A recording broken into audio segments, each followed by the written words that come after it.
उत्तर प्रदेश के पूर्व राज्यपाल और वरिष्ठ राजनेता कलराज मिश्रा ने यूनिवर्सिटी ग्रांट कमीशन द्वारा जारी किए गए नए नियमों को लेकर कड़ी आपत्ति जताई है। कलराज मिश्रा ने इन नियमों को संविधान का हनन बताते हुए कहा कि ये शिक्षा के मूल सिद्धांतों के खिलाफ है और समानता के सिद्धांत को कमजोर कर सकते हैं। उन्होंने विशेष रूप से ये चिंता जताई कि नए नियम भेदभाव को बढ़ावा दे सकते हैं और समाज में असमानता बढ़ाने का कारण बन सकते हैं। इसके साथ ही उन्होंने झूठी शिकायतों पर कड़ी कार्रवाई की भी मांग की ताकि सिस्टम का दुरुपयोग न हो सके।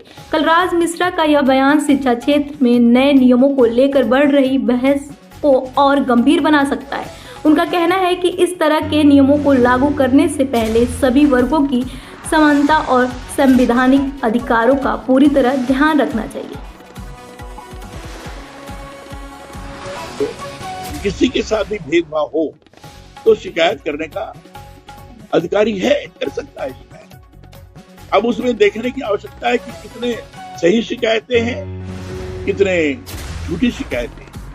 अगर झूठी शिकायतें की गई हैं तो उनके विरुद्ध दंडात्मक कार्रवाई भी होनी चाहिए, क्योंकि नियम के अंतर्गत ये प्रावधानित नहीं है। झूठी शिकायतों के खिलाफ कोई दंड का प्रावधान ऐसा नहीं है।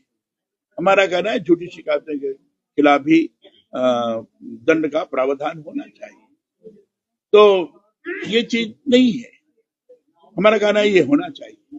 ये बात है, इस बात से प्रभावित होकर ये चीज की गई है कि पिछले बार, क्योंकि ये 2012 में भी इस प्रकार का नियम आया था, गाइडलाइन आई थी, और उसके अंतर्गत ये तो था कि शिकायतें जो आ रही हैं उसमें बढ़ोतरी हुई है, और 2019 से लेकर 2023 के बीच में जो बढ़ोतरी हुई है 118.4% की बढ़ोतरी हुई है।